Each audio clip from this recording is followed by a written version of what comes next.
by fans, for fans, the Hog Style. And now, here's your host, Sean Conti. Welcome to the Hog Styles Bye-Week Spectacular. Glad to have you. We're going to talk some 2018 Redskins so far, some surprises and disappointments on the roster, preview what's to come, and unpack some of our fellow NFC East teams. So, full agenda. I got Steve Thomas, Alex Zeese, and Jamal Forrest with me on the show tonight. And guys, I'm wondering, how are you going to spend your bye week? Are you going to watch any of these other games this week? I'm going to spend the bye week in spectacular fashion. Yeah. Doing what? That's the I don't know. The spectacular part I haven't quite come up with yet. The spectacular might just be laying on my couch watching football. You're not going to go possibly. apple picking or anything? I mean, we're getting towards fall. I'm definitely not going apple picking. No, I'm still a male. Is the Renaissance Fair in Houston going on? I know that's a big Renaissance Fair down there. Brutal. Yeah, I'm a male. Hey, there's wenches. And, well, you don't care about the drinking, but there's wenches. Yeah. I have no idea. There may be a Renaissance Festival. Don't know. I think we just lost. No. They know I'm you know male what? to that. Good. To the show. Yeah, they've got it. There you go.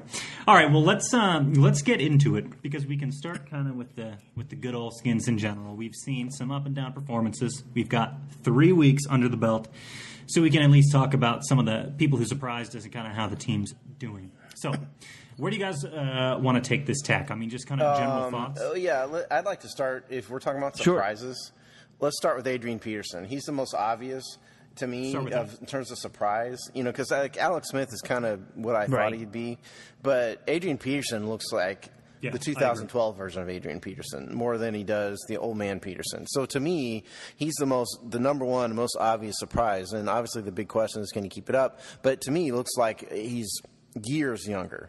And it's just, you can tell what I always said was going to happen has happened, which is if Jay has a real running back, he's going to run him. And that's what's happened. So, the question is just how long can he keep going? And I mean, that's my surprise. We've gone back and forth about it ad nauseum. Yeah. I'm not convinced he can do this 2 games in a row. Like, I think it's going to be a hot game, cold game thing all year, but, we'll see. I hope I'm wrong. But, yeah, I'm with you. This has been a great surprise. At this point, if he keeps this up through the year, I kind of want to see him back on the roster next year as a 1-2 punch with Geis. I think that might be scary. I mean, it's interesting you bring that up. Yeah, it's interesting you bring that up. I think if the guy is spectacular, how can you let him leave? Geis or no Geis, how can you let him leave? It's a fair question. Yeah. He's making an undeniable case for himself. And, I mean, it's pretty remarkable, too. It's the perfect surprise to begin with because it's a guy who wasn't even on the team a month before the season started and now, in a major way, he is a huge, I just can't imagine component. You suddenly would have a hell of a stable of running backs with those two and Thompson. That's right. The snake in the grass, obviously, we just addressed it, is what's going to happen when Geis is back and if Peterson finishes out the year this strong. You can never have Darius Geis Darius Geis got a long career ahead of him. He can afford to take a back seat to Adrian Peterson for another year. I mean, that's the last thing I'm worried about. And I think Geis is a positive enough person, that he would take it in stride. Yeah. So I don't think we'd have like some kind of malcontent. I think you would see a young running back saying, hey, one of the greats is on my roster. I can learn from that. He seems like that kind of kid. Yeah, I agree. Yeah. Yeah. Mm-hmm. 4th in rushing in the league, Washington. Did you see that coming at all prior to this season? I know we had Geis in the barrel, ready to fire, but still. No, I didn't see it with Peterson. With Geis, maybe, but not with Peterson. No. I didn't think 4th in the league. I knew they'd be dramatically better one way or another. Just with a healthy Geis meant they were going to be better, and a healthy offensive line meant they were going to be better. They're now it's important to define what you mean by 4th, and I have it in front of us. It's 4th by total yardage, but the reason also is they have, who's number. Who's number one in rushing attempts in the league? I'm going to guess someone like Ezekiel Elliott or Shaq. No. Jamal had it. The Redskins are number one in attempts in the league. Really? Attempts, yeah. Oh, but barely. Well, I mean, Cleveland's down by attempts. one. You know, Cleveland's Right. in Tennessee are 9-8. But my point is, we're actually only at 4.2 yards per attempt, and that's a function of the Colts game. You know, we're not the most effective running team. We're just doing it the most. We're like right, an but accumulator 4.2 is right still now. an okay number. Like, it's not like It's better than we had. So Yeah, it still yeah. works out. Yeah. I like to add that I do think I did expect us to be pretty good with Geist and with Peterson. I didn't know how significantly better we'd be with Geist, but I knew we'd be better with Peterson. Given that a lot of people was concerned about his stint last year, well, the last 2 years honestly, but mainly last year. That kind of made people nervous that his age caught up to him. But the thing about running backs, and especially a Hall of Fame running back, you don't ever have to worry about his vision, and you don't have to ever worry about the I guess the word is innate. I don't know. I don't want to use like the cliche terms, but more so like things that just comes natural to him as a running back, and this is something that never goes away. So yeah, I expect us to be pretty good with Peterson. I just didn't know he'd be as explosive and as fast as he is. But I did expect us to be able to gain a lot of things that we wasn't able to do with the backs that we've had.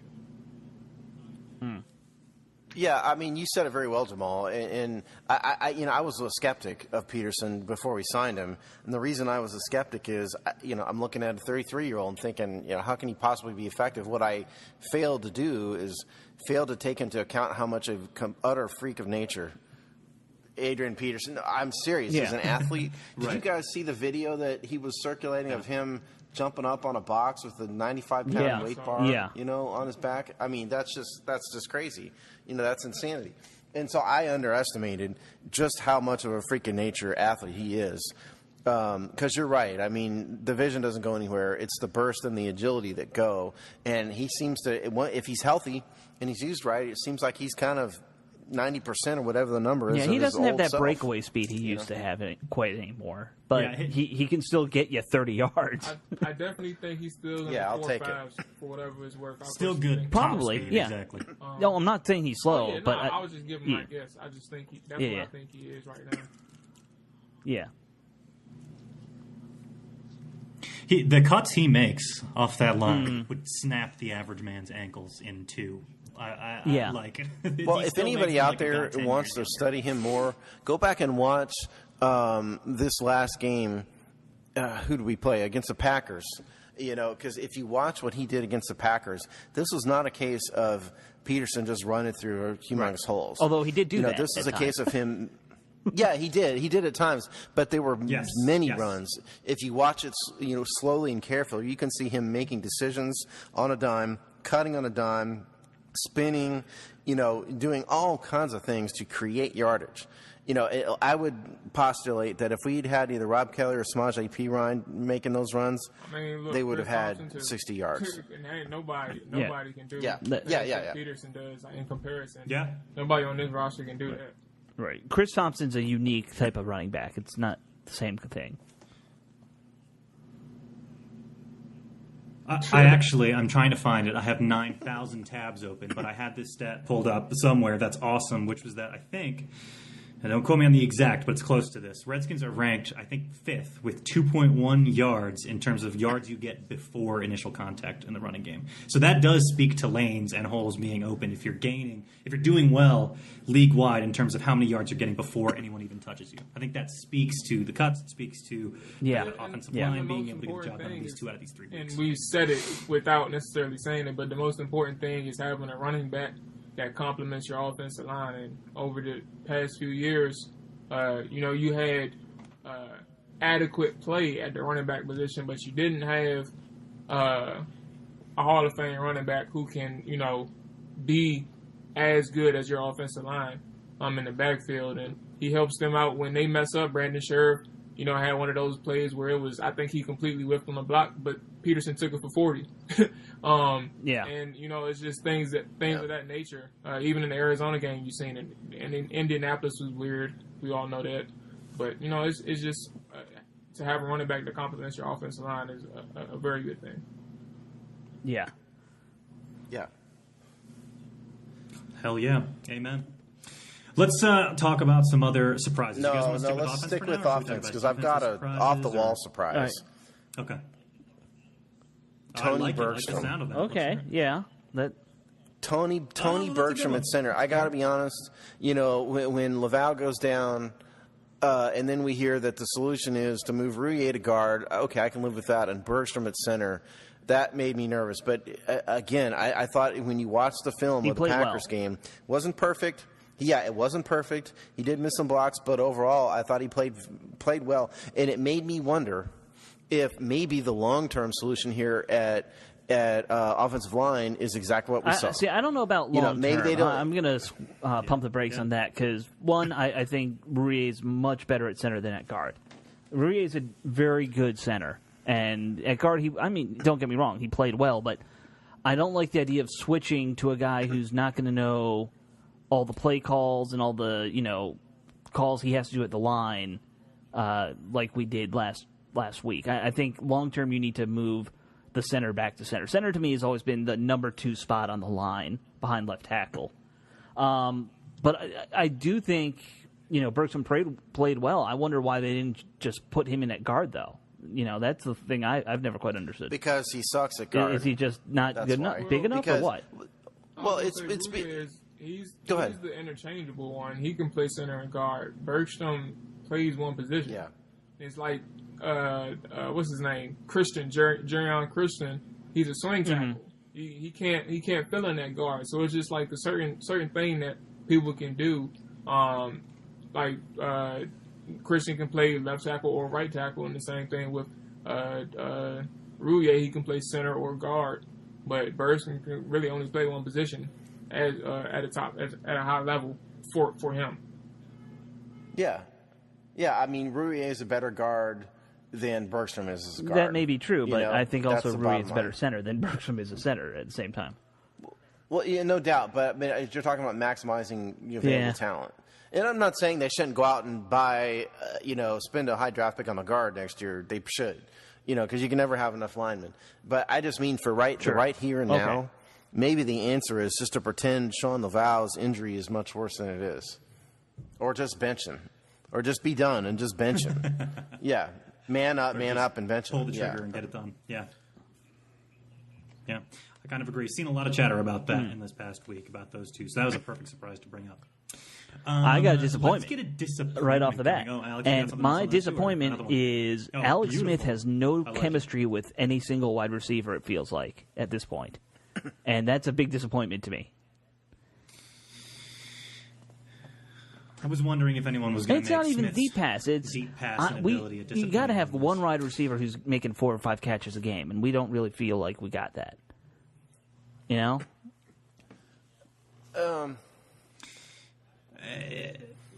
I kind of agree with your saying. They're not getting it done in the receiving corps. It's something that seems pretty obvious. I don't know how much I'm putting it on Alex Smith, who's a trusted guy who makes the adjustments, who I think has had success hitting people versus inexperienced. I think if you really look at Smith's history, name receivers he's really done well without outside of the one deep threat he had with the Chiefs last year.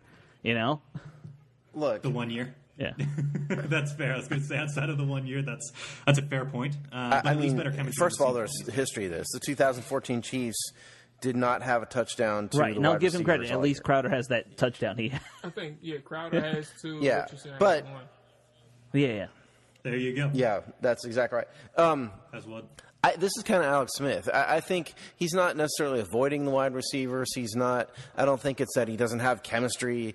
Because at the end of the day, it's throw and catch, right? I really think what it is that he's kind of taking what the offense or what the defense will give him. Alex Smith is like water. Okay, if you want an analogy, Alex Smith is water. And what I mean by that is he's going to flow to whatever direction he can get a little thing. Yeah. He's not Brett Favre, who's going to sit back there and wait and run and wait, or like Russell Wilson and try to create. Those guys don't do that. Yeah. Alex Smith is going to take it. Right. And so if he can get 5 yards, with a dump off to the flats to the running back, he's going to do it every time. And so I think that's really more what we've seen more so than Alex Smith doesn't have chemistry. I think that's an overrated concept. I just think if this team is going to have success this season, at some point he's going to have to work one of these receivers into being a threat, because if they're not a threat, teams are just going to clamp down more and more on the tight ends and the running backs. Well, fortunately, I think we probably have one of the top 5 X receivers in the NFL on the team. No, what do you mean, coaching?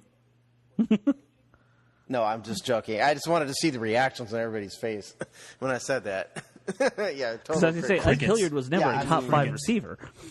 I was saying Josh. I was trying to say Josh Jackson was a top 5 receiver. That's what I was trying to say. Yeah, kind of surprised that wasn't thrown out as the top disappointment. If there's anyone that's got more chatter about being disappointed, that's been a pedigree. It's probably Josh Jackson. No, I know what Jamal's going to say, because we've heard it from him at least offline. I know at least before, maybe on the show. So, Jamal, Josh Jackson, go. Oh man. Yeah. I'm throwing it at you, but I want to hear it. There's a few things. I guess the way I feel about Doxson, I just think that there's one too many. Just overall opinion on it. I think there's one too many people trying to reach a conclusion like too soon, and then there's one group of fans that's trying to make too many excuses for him. And what I mean is, people are calling him a bust now. Fact is, you don't have much information. We know his history. Like, context matters. So you don't have that much information on him to say, yeah, he's a bust. And then there's people making excuses for him, saying that he's actually doing his job. Right. He's making plays off the ball. This is very important, too. He's drawing pass interference calls. And, that's important, but how often do you get that in a game from Doxson? You don't get that much. I think we got it twice last week. Yeah, that's you about got it twice last week, and you probably don't get it that much. You probably get it maybe once or twice again in the season. Like, people don't draw that much attention, let alone have that many flags called for them. Against right. So my point is, people cling on to reasons for why he is actually good, and people are being too harsh on him. Fact of the matter, in my opinion, is Doxson is just right now he's just an average. He's an average, or to be honest with you, he's probably mediocre. I wouldn't say mediocre. That's just a poor way of saying average. He's an average receiver with his best ability is leaping and jumping and making tough catches. That's his best ability. Everybody has a trait. Yeah. Tavon Austin is not a good receiver. However, he can beat you with speed. He can get deep. Sammy Watkins, he's not an elite receiver. Same thing. He can beat you with speed. He can get downfield. Right. You have other receivers, Brandon Marshall. He's not that fast. He can catch passes, though. He's tough. You can throw the ball to him in traffic. He's in Seattle right now. He'll drop passes. He's just like Josh Doxson. He'll drop some passes. Josh Doxson drops some passes. But his best ability right now is a person who, if you give him the opportunity in a one-on-one situation downfield, he'll make those catches for you. He'll even make some tough catches in the middle, in the intermediate range. He'll make some diving catches for you. I cannot lie to you. I have not seen him in the run game, so I can't speak on that aspect of him. I haven't seen him block. I've seen him lay one block, a blindside block that puts somebody on his ass with Alex Smith. But he didn't even see that coming. So it's not like I really count that for Josh Doxson. And that the block didn't really impact the play because Alex Smith slid. So my point is, as a receiver, he's average, but he has a very elite skill set. But you can only use that skill set every so often, especially in this offense. I can't say I'm disappointed in him, but it's at the same time, like, you drafted him at that high, he maybe was just not a first round pick, and that conclusion may come to an end. May come here towards the later end of the season. Yeah, I've always kind of preached patience with the guy, but at some point, he's got to start producing catches. At some point, he can have all the stuff happen to him, in the world, but at some point, a first-round draft pick wide receiver has to catch the ball. And if it doesn't happen, he's not going to be here. They won't re-sign him. They probably won't cut him, but they won't re-sign him, and they'll just move on. It's stunning to me, just as an aside, if you really think about it, how awful the Redskins have been in drafting wide receivers. I mean, Crowder's probably the most decades. successful we've drafted in 20 years. Yeah, the higher ones at least been, 20 years. Difficult to come by. First, second rounders. Crowder, obviously, we know what he brings to the table. Cam Sims, I can't say how good he would have been in the regular season, but you saw his potential in the preseason, and he wasn't even drafted. A lot of people like Trey Quinn. I have my issues with Trey Quinn, but he's a 7th round pick. It's harder to find that. It's hard to find that receiver in the first couple rounds unless he's that elite talent that everybody has a consensus on. It wasn't no consensus on Josh Doctson. And I mean that's the thing. That's the thing about it. For example, the Saints won in the 2nd round. They drafted Michael Thomas. They didn't have to worry about getting the 1st round pick on a receiver. And they still needed a receiver. I'm not saying that we made the mistake, but what I am saying is that I'd say we made a mistake. It's okay. You don't have to reach for the receiver. And we even traded back and still pretty much drafted. We didn't draft the best receiver. That's crazy. No. I mean, the wide receiver position, I think if you look at the numbers, it's a higher risk in the draft than even quarterback. Like, the bust rate is insane.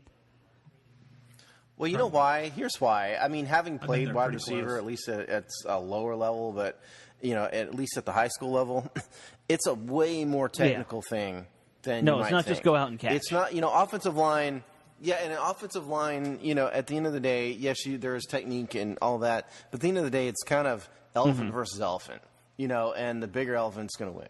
The bigger, faster. But in the world receiver game, there's really a lot of subtleties to it that, civilians, like us just don't see.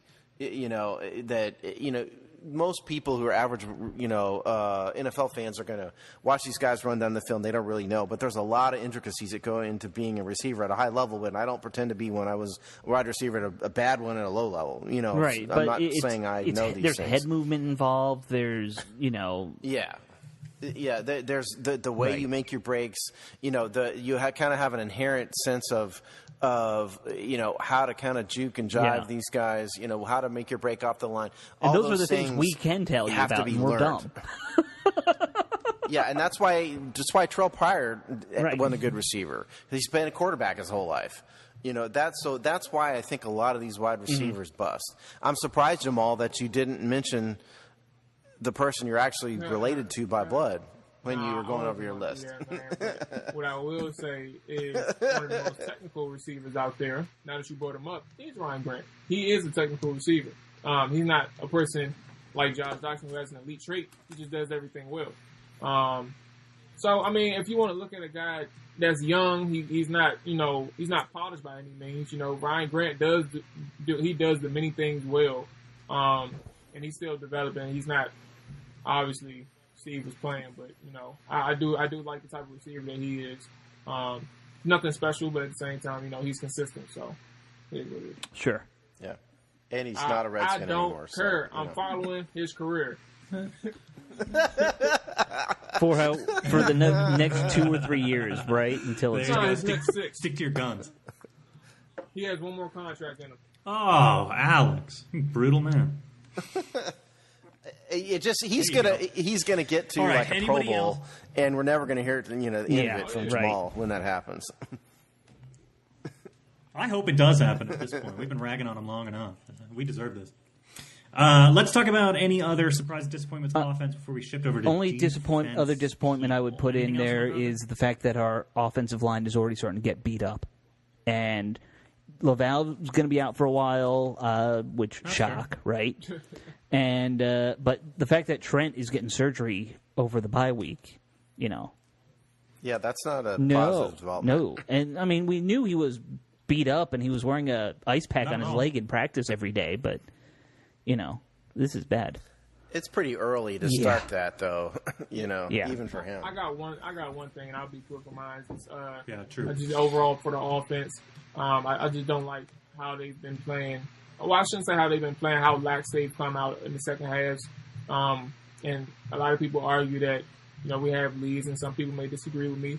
But I feel like the play compared to the game plan is not the same.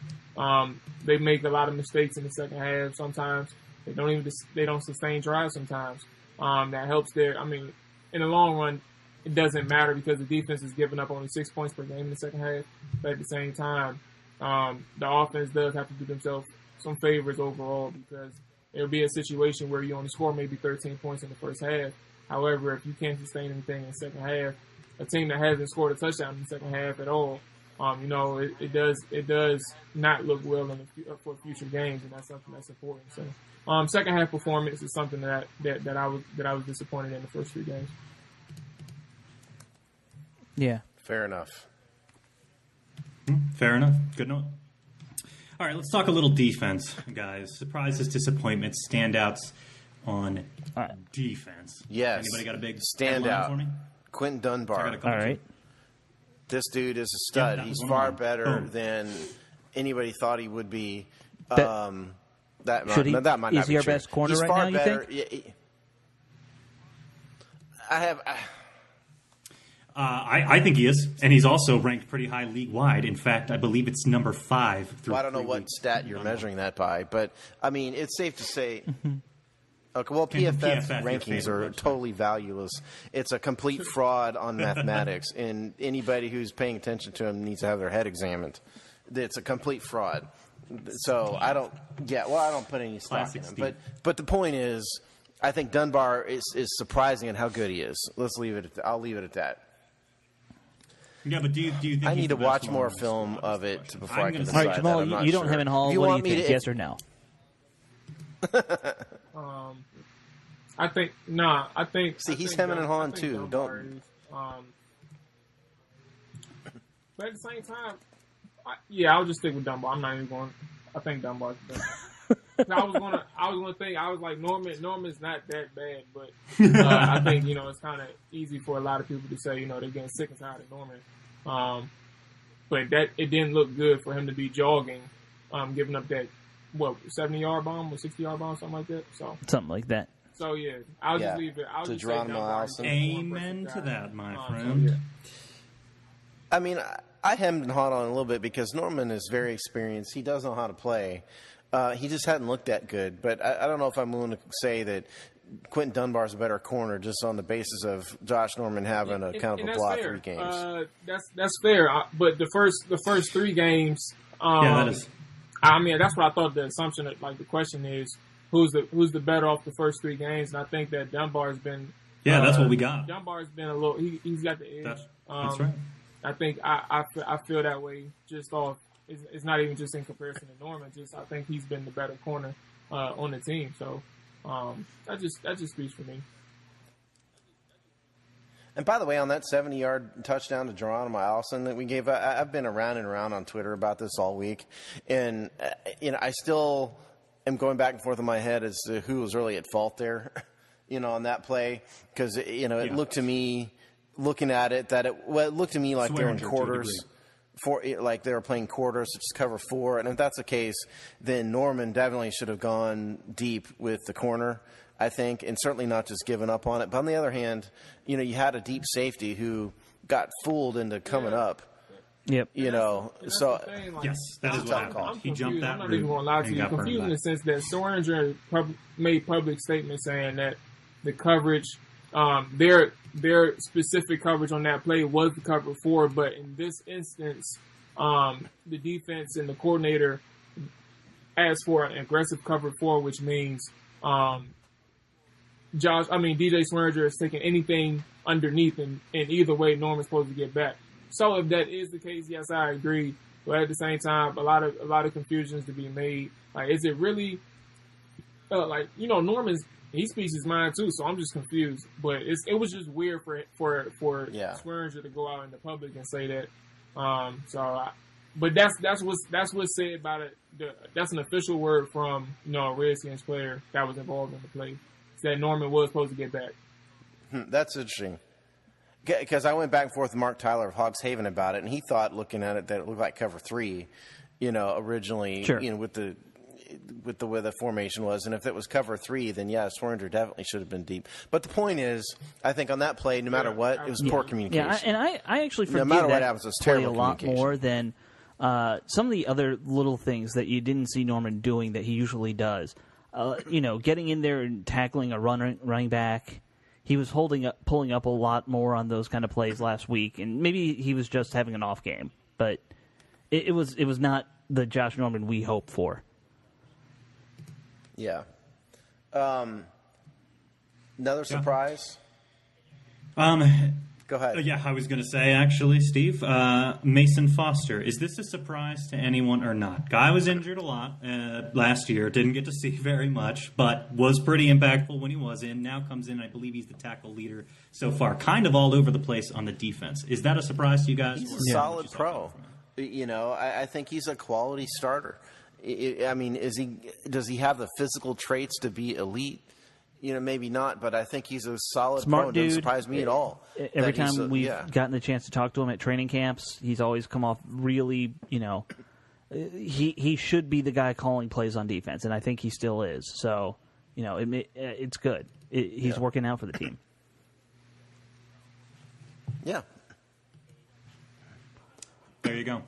What about other guys up there on the defensive front like Daron Payne, Jonathan Allen, these guys that are getting pressure but are still obviously very new with their tenure with the team? So are you considering that a surprise, or you think you're getting I'm happy with what we're getting, and we expected high things. I think we're getting high things. So I agree.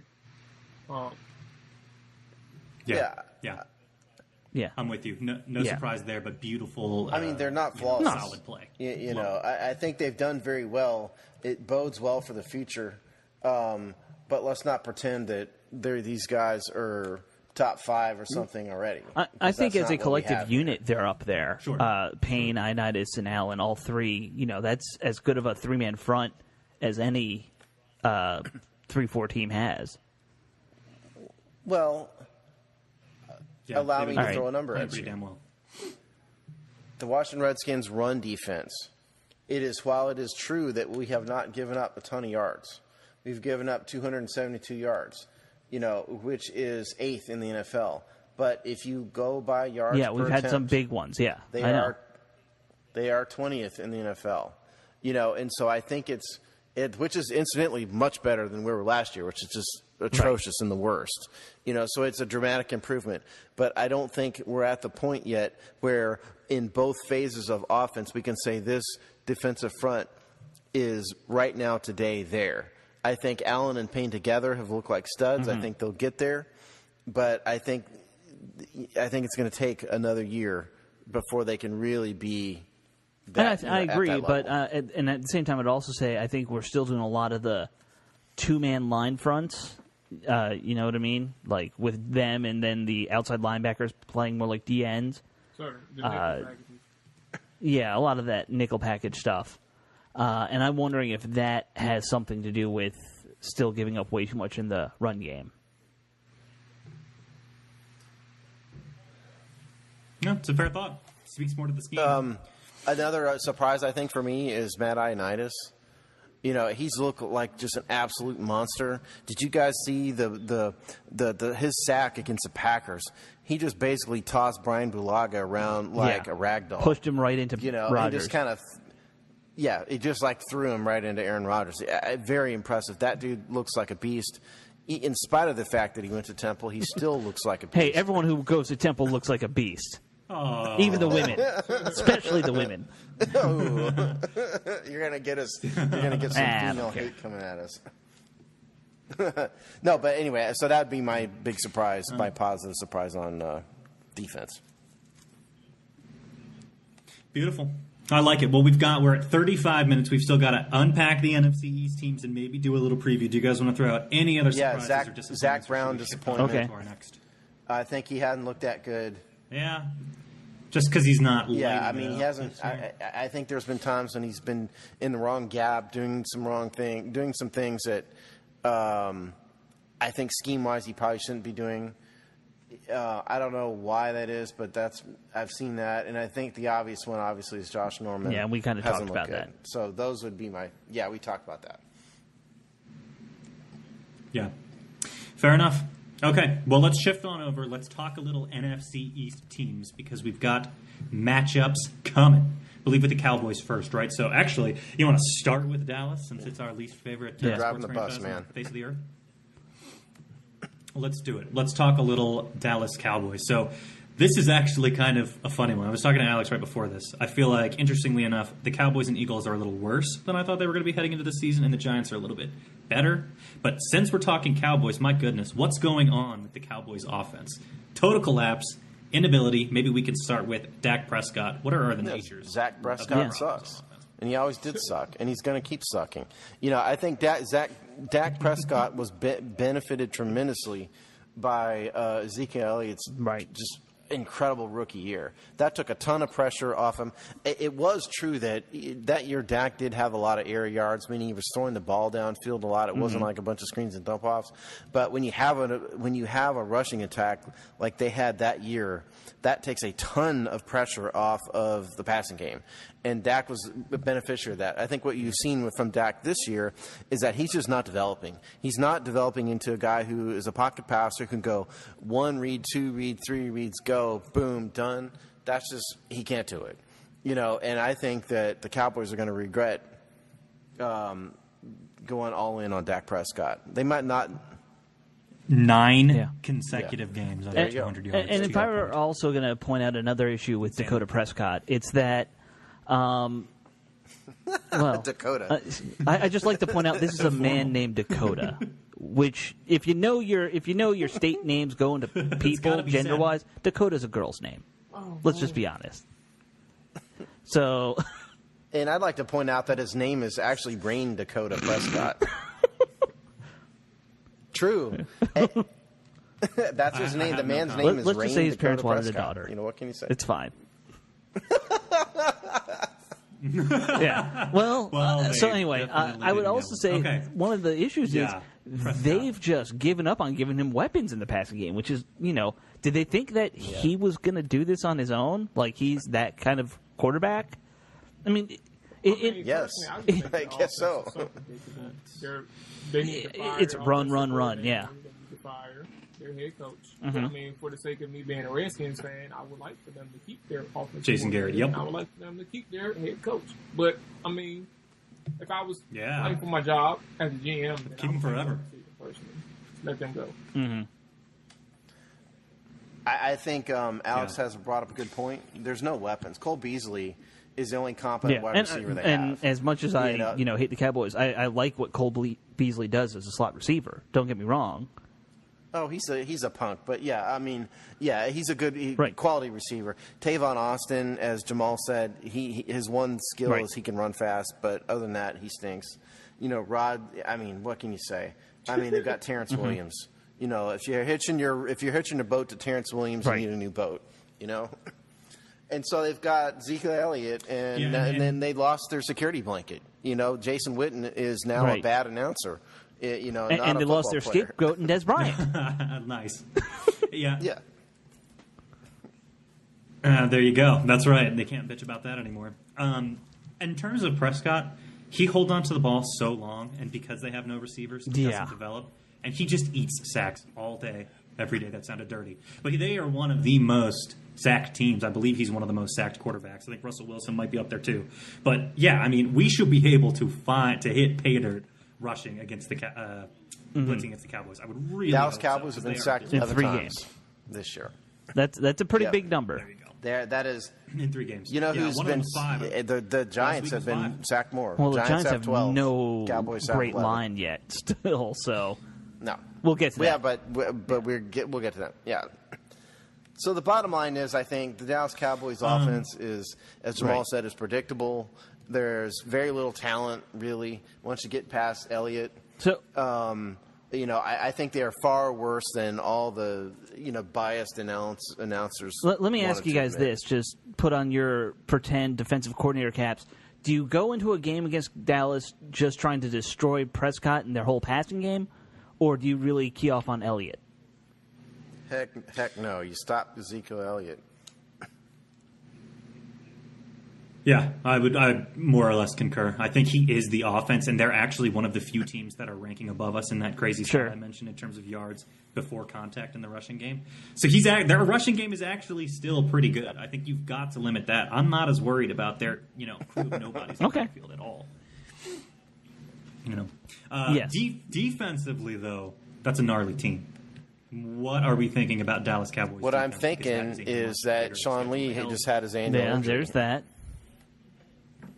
Yes, he did. They should have done it last contract. But Sean Lee makes a tremendous difference to that defense. If you look at some of their numbers, they give up way more points, way more yards when he's not in there than when he is. He is the heart and soul.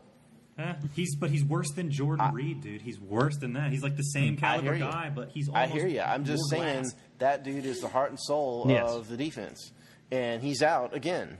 Which is good. I'm happy. Good. I'm glad he's out. But if you're looking at the Dallas Cowboys, I think it starts and stops with Sean Lee and his health. It does. DeMarcus Lawrence is the other guy. I mean, their front seven's good. Let's not sell them short even without Sean Lee. They've got a bunch of good talent in there.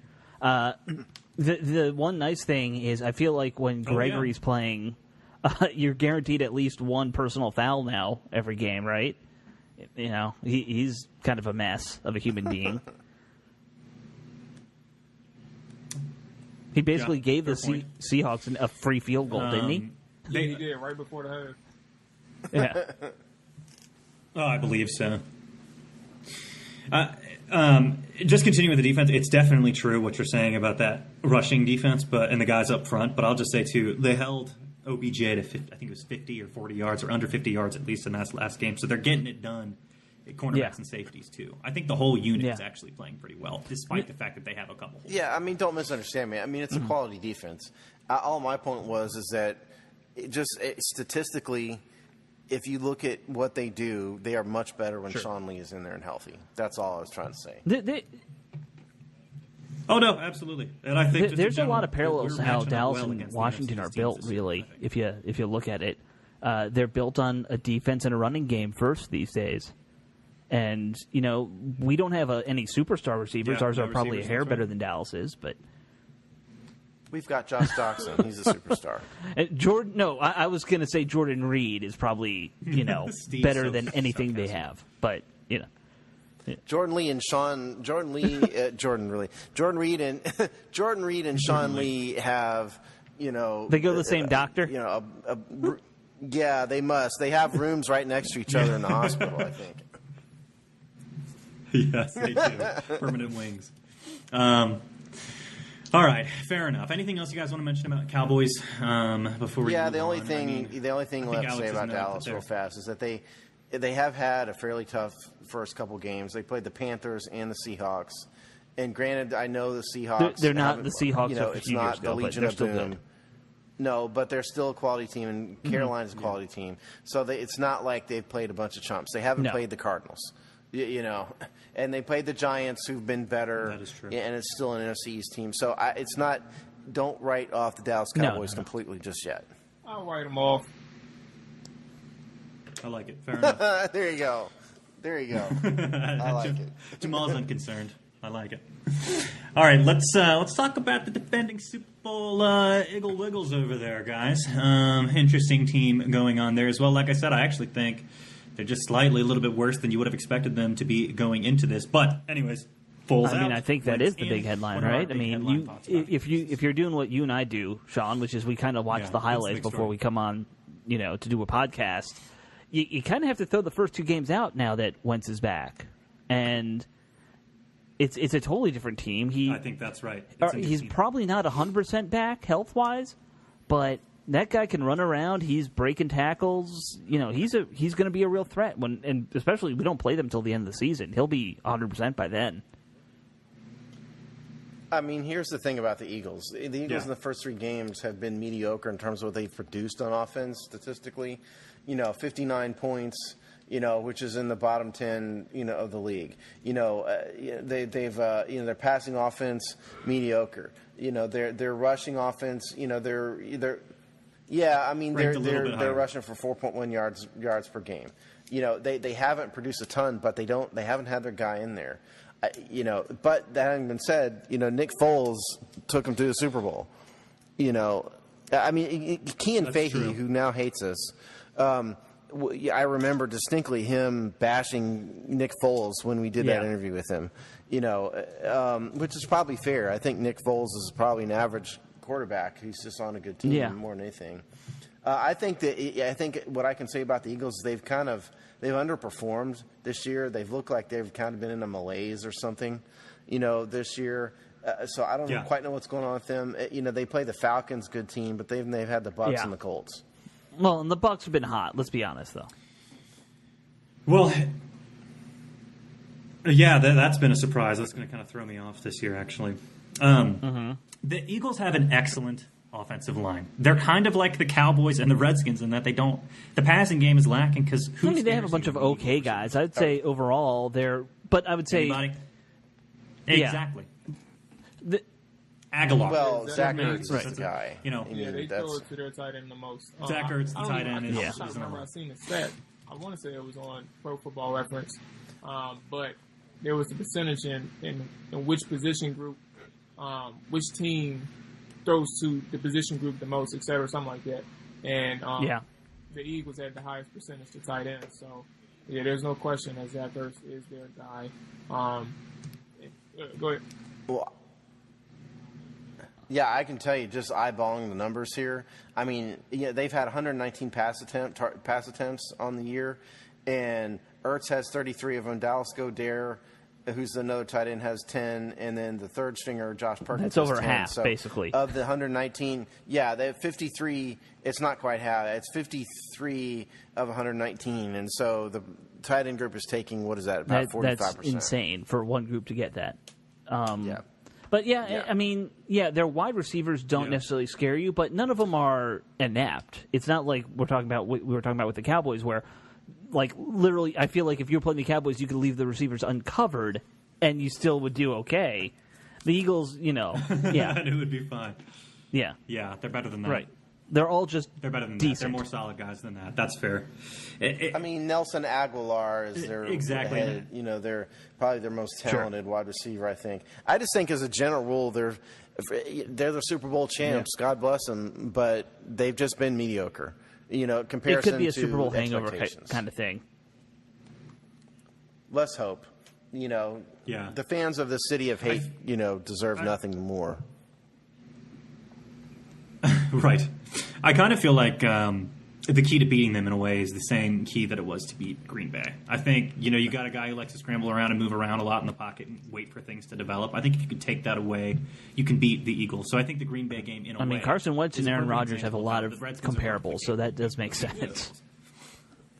I think we need to send somebody like maybe Zach Vigil in to just take Carson Wentz's knee out. How about some that? Old 1950s, 1940s style football. You need to do anything like that, they can just hire me. I don't got no problem, Veterans. You can go do it. You never play another down again, you're happy. It ain't going to be my whole game check. Probably be like 10% of it, something like that. But, it'll I think one of the things that people don't understand, though, and this goes to what Sean was saying, you can stop Wentz, and that would be the biggest thing, but we had an opportunity in the Monday night game was a solid game plan, but he eluded the defense in so many different ways, and it was like Houdini, like literally witnessing Houdini back there. So you do have a solid game plan. If this defensive unit can make it healthy to the matchups against the Eagles, you'll see a big difference. Sure. Mm-hmm. Yeah, I like that. It's definitely winnable. I don't know how much more there is to say about the Eagles unless you guys have thoughts. I feel like their running back, it's just another kind of running back. Yeah. They got a lot of guys who are decent weapons, and you add them all up, it's a decent offense and a very good quarterback. Well, they miss Darren Sproles. Darren Sproles has been hurt and injured and everything else, and he's older than Moses. I think he's still younger than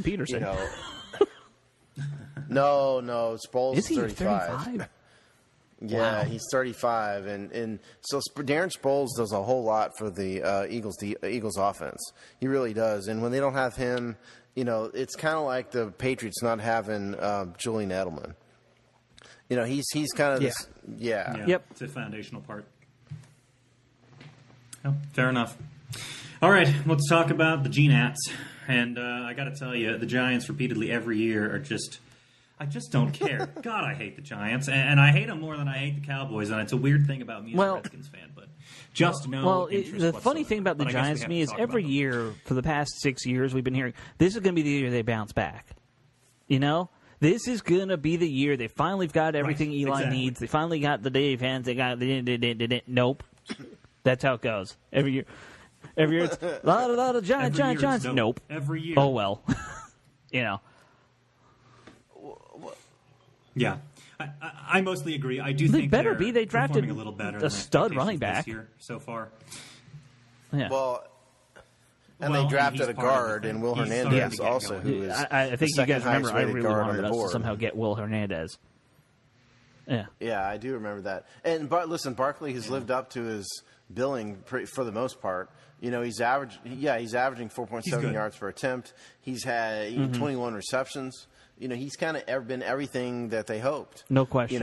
It's crazy agile too. He just is such a good runner. If you watch this, they've got Odell Beckham back. He looks like he's in complete, stride. I mean, that's more weapons than anyone else in the NFC East has, without a doubt, that they got. Yeah, true. Yeah, probably. But for some reason, they still don't necessarily scare me. I don't know what it is. I think part of it's Eli Manning. I think he's weak sauce in general. But they're kind of let's see. Eli's having a good year too, though. Eli's... In terms of yards or they're scoring? 25th on offense. Before you I'm tell just me telling about you, the good year. from a numbers perspective, he's completing almost 74% of his passes. He's got a 99 quarterback rating with only one interception. From a numbers standpoint, he's looked pretty good. It's only week 3. We'll see. But he's looked pretty good. And, they haven't scored a lot of points. I mean, and that's odd. Yeah, I was going to say, he's, I guess statistically, he looks good as a passer. I just think that, personally, I don't know how many games you all have seen from Eli this year, but the thing that kills Eli is his lack of mobility or immobility, whatever you want to say. Statue. It hurts their offense in so many ways. Like if an offensive lineman gets beat, he goes down. He just falls down, or he just takes the sack. And there's no chance of him extending the play. So if you can beat their offensive line, if you can beat their max protection, if you can beat their running back as a blitzer or an edge rusher, I mean, you win. And it's that he hinders the offense not so many ways. In different ways, different aspects, and it doesn't help the offensive line. I think, truthfully, that the Giants probably should have drafted a quarterback. I know they didn't want to insult, Manning and all that, but if they wanted to be brutally cold about it, they should have just drafted a 37-year-old quarterback. Guess what? Yeah, they could have had Josh Rosen. Now they don't. Well, and I'll tell you, the fact that they didn't, though, next year, whoever they draft in the first round quarterback, because I'm assuming it's going to happen, that guy's going to have a lot of things to play with. And they're probably not going to have a top 5 pick. They're probably again. just good enough to be in like the 15 range. So. Yeah. Anyway, look, I mean, the Giants rebuilt their offensive line. They appear to be better. Eli, Jamal's right. Nothing on their defense stands out this year, though, at least when I was watching highlights. No. I think they're like 18th or something in the middle. Yeah, they're right in the middle somewhere. But I feel like we actually could beat them on defense easily. I'm sorry, on offense easily. I think that the tougher thing is defense because, like Alex said, they do have 2 weapons, legitimate weapons, one in the receiving game and one rushing. That actually might be a more complete test for us. But look, bottom line is the Giants this year are easily beatable. I actually feel really good about the NFC East matchups in general. In terms of who they've played, they played Jacksonville tough. They lost, but a 15-20 tough game. These NFC East games. Yeah. gnarly interception. They played Dallas, which is NFC East crapshoot kind of thing. Yeah, those are always tough games. Yeah, and then the Texans, the Texans have been horrible. But it was a kind of a crapshoot with the Texans, in that game. So they've been, they've won a game, but they're not there yet. No, this is one of those years where no one's really stood out league-wide as just like a powerhouse yet, at least in my mind. Well, Except the Chiefs, Kansas City Chiefs. That's true. I always forget about the AFC in general.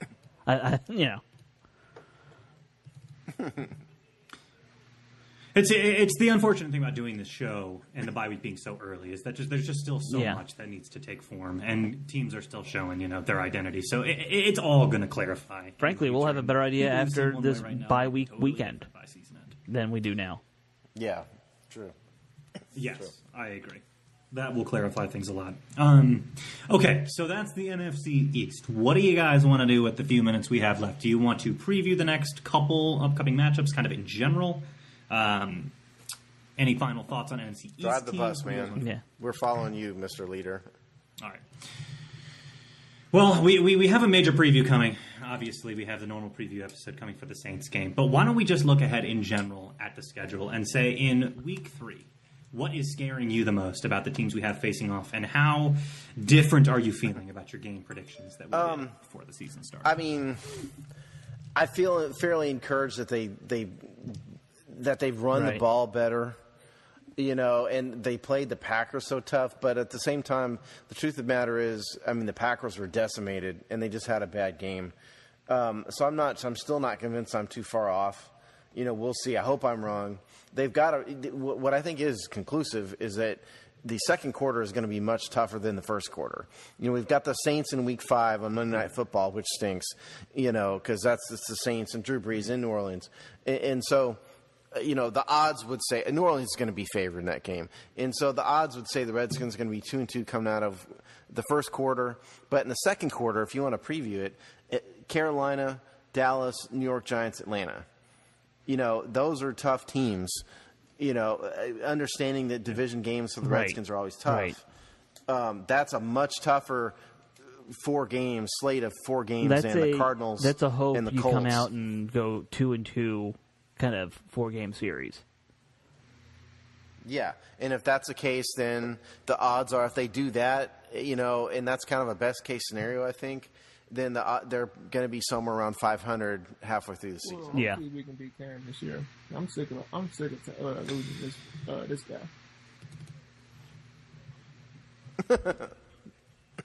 guy. Me too. I've had enough of his arrogance. Him in his suits. I like that. Around his press conference after beating us. I've had enough. Cam Newton's turned into a big baby. Yes, it's a nice fellow. I don't think it's turned into a thing. I think he's always kind of been that way. Taking headshots at him. I understand. Well, we got to get Jamal signed to the roster and let you just start doing some of this stuff. Hire me. Let me get some. I'm a college student in debt. I'll do whatever. He is for hire. You're making a wise mathematical choice because, I'm sure you'll take the fine as long as you get your game check. You'll be all right. The fine. Absolutely. They may not ever let me sign with a team again, but look, one time, make it count. Beautiful. Yeah.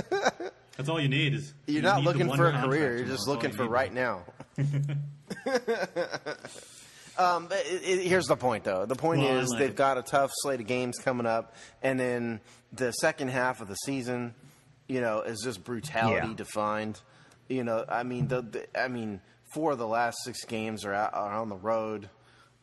They really sort of need, if they are going to have a successful season, and by successful I mean playoffs, in contention, all of that, they really need to do well in spite of bad odds in the next 5 games coming up. Yeah. I agree completely. It doesn't get any easier through the season. Like you said, Saints going to have to keep up. Mm-hmm. Cowboys, that's a top-ranked defense through 3 weeks. This is going to be a tough spat of games. I can't add anything to that. It's all about momentum. Again, it's too bad. I mean, it's good and it's too bad to be taken by a week now. And for those of you who think we should easily beat the Giants and the Cowboys, because they haven't been good, just remember we're like 2-185 in the division in recent years. We've gotten demolished. Right. Even when it should have been a cakewalk. I'll say one last thought that's been kicking through my head lately is if the Skins stay kind of hot early, and I'm saying, let's say we'd have 7 games before the trade deadline. If we're at like 5-2, I think they need to make a trade of some kind just to boost this offense a little bit more.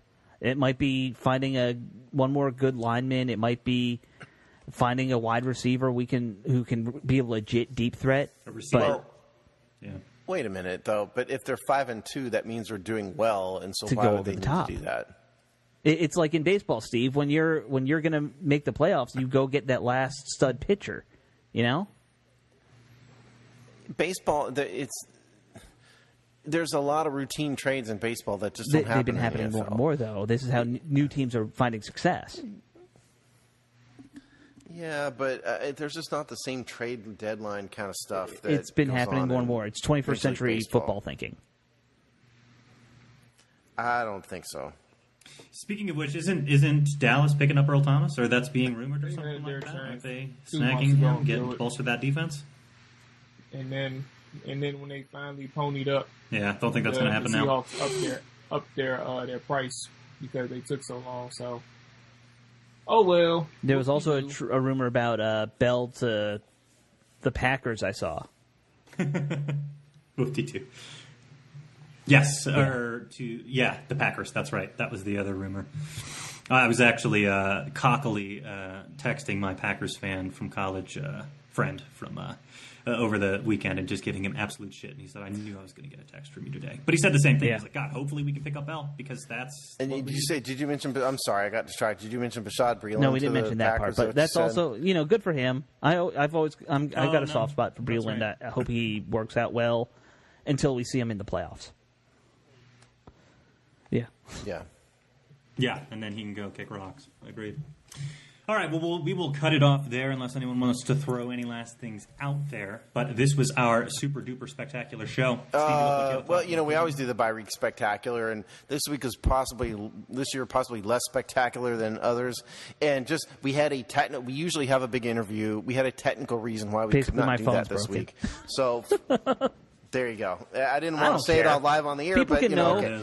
Alex's phone isn't so much broken as it's just we can't record with it right now. So that's the reason why we don't have a super cool interview. Sorry. So it was kind of like a bye-week mediocre more than a bye-week spectacular, I'd say. But those interviews they are coming. They are coming. That's what you forgot to add on. If Alex can pony up and get his phone fixed. Yeah, Alex. Sure. No, just kidding. All right, well, we will leave it there. Hogseye Bye Week Spectacular, super fun. I'm glad you're here. Hope you learned something interesting, and keep checking back through the bye week because we will continue to pump out written content on the website. So that's that. We'll see you all next time. Take that. All right, guys, make sure you get your stuff up. Cut.